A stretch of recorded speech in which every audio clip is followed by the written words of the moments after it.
În lecția 2 vom discuta despre imaginație. Imaginația creează realitatea. Neville explică faptul că imaginația creează realitatea. Imaginația înseamnă a vedea cu ochiul lui Dumnezeu. Imaginația umană, potrivit lui Neville, este Dumnezeu însuși. Iar imaginația umană se află în tine.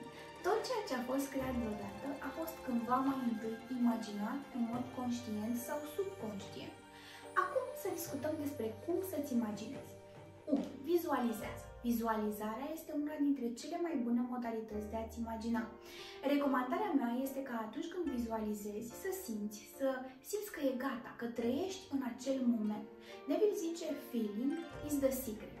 Vorbește despre cei 4 tari care se află în tine și face o paralelă între aceștia cu producția unui film. Cele mai importante persoane în producția filmului sunt regizorul, actorul, producătorul și autorul. Iar toate aceste 4 personaje sunt tu. Așa vizualizezi tu filmul. Îl scrii, îl regizezi, îl joci și îl filmezi. Gândește-te la fiecare și plasează-te într-o scenă în care creezi o stare mentală și senzorială a realității dorite. Ești deja acolo. Cum se simte? Ce vezi? Ce auzi? Ce miroși? Ce atingi? Îți vine apă în gură, poate? Fii mai specific. Gândește-te la asta ca la un film în capul tău sau ca la un vis cu ochii deschiși. Sau în timp ce adormi. Vizualizează pur și simplu acest scenariu. Reține. Îți imaginezi toată ziua, fie că te gândești sau nu la asta. Gândește mereu cu 2 pași în față. De exemplu, dacă aștepți autobuzul, imaginează-ți că autobuzul oprește deja lângă tine. A doua tehnică este SATS. Neville vorbește foarte des despre acest lucru. SATS înseamnă State Akin to Sleep, stare asemănătoare somnului. Aceasta este poarta între mintea ta subconștientă și mintea conștientă. Gândește-te la momentul în care te trezești dintr-un vis incredibil de realist, care pare atât de real încât aproape că trebuie să-ți verifici telefonul pentru a vedea dacă s-a întâmplat cu adevărat sau nu. Aceea este starea pe care vrei să o atingi. Atunci când îți imaginezi, încerci să ajungi la această stare asemănătoare somnului. Așadar, fă orice crezi că trebuie să faci pentru a da imaginației tale trăinicia realității. 3. Sentimentele. Sentimentul este un mod incredibil de a-ți imagina. Gândește-te cum te vei simți când vei avea în sfârșit ceea ce îți dorești. Gata!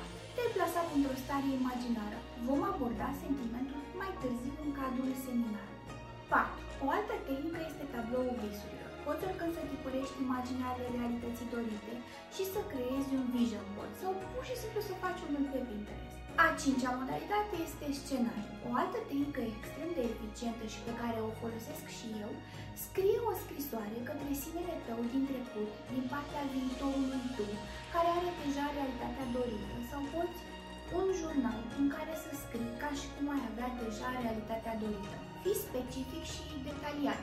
De exemplu, sunt atât de fericit că în această dimineață m-am trezit în Paris, în cartierul de lângă turnul Eiffel, m-am trezit cu soarele radiindu-mi pe fața de pe balconul apartamentului meu, care are vedere la turnul Eiffel. Vezi cât de detaliat este scenariul meu? În timp ce scrii, trebuie să te și imaginezi în scena pe care o scrii. Imaginează-ți această nouă poveste ca fiind a ta. 6. Joacă noul tău rol. Aceasta este una dintre preferatele mele și am folosit-o pentru a manifesta întâlnirile de vis cuvânt cu cuvânt. Voi vorbi cu mine însumi ca și cum aș fi la o întâlnire cu persoana visurilor mele și îmi place să fac acest lucru chiar și sub duș. Îți recomand cu mare drag să încerci și tu.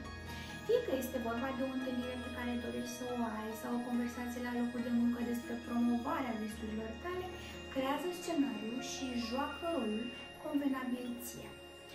A 7-a tehnică este asumarea. Presupunerile tale creează realitatea. Asumarea, ceea ce crezi că este adevărat despre realitatea și destinul tău, creează realitatea în acest fel, este exact ceea ce afirmă legea asumției. Fie că ai știut sau nu, întreaga ta viață a fost controlată de propriile tale credințe. Imaginația este o stare în care intrăm pentru a ne reprograma credințele și presupunerile. Știi scenariul acela pe care îl presupui a fi adevărat și deși îți dorești să nu fie marinezi tot în el, această marinare îi dă putere.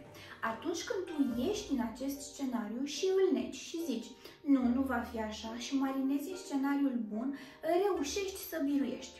Pentru a vedea cu adevărat schimbarea, trebuie să-ți reprogramezi credințele ca să nu mai pui prima dată răul înainte și să schimbi aceste scenarii în favoarea ta.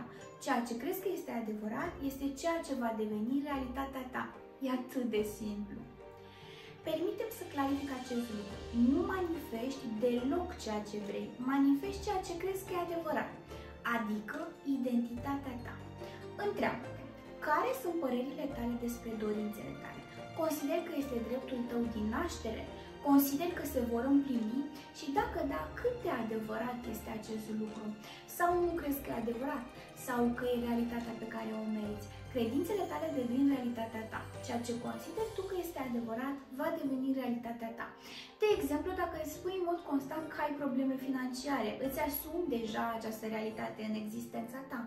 Dacă îți continui viața de zi cu zi trăind cu această asumție, cum ar fi verificându-ți constant contul bancar, vorbind cu prieteni despre cât de multe lupți, amintindu-ți că nu-ți poți permite X, Y, Z, îți asumi această realitate și ea se întâmplă. Dacă îți spui în mod constant că nu ești demn de iubire, îți asumi această realitate în existența ta.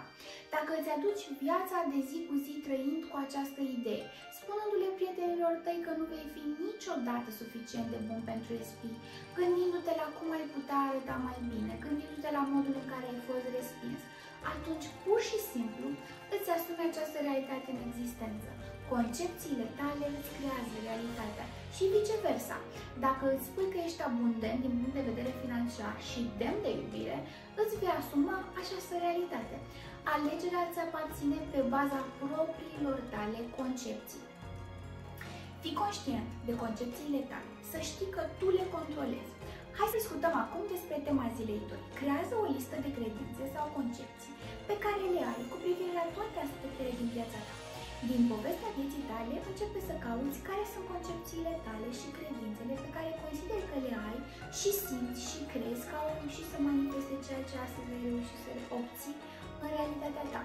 2. Creează o listă de credințe, concepții pe care le ai sau le-ai dobândit de la familia ta pe următoarele subiecte. 1. Iubire și relații. 2. Bani, carieră și succes. 3. Relația cu tine însuți. 4. Relația ta cu divinitatea și 5. Stilul tău de viață sau lifestyle. Gândește-te, ce mi-au zis mama, tata, bunicii, familia, ce concepții greșite negative mi-au transmis ei mie.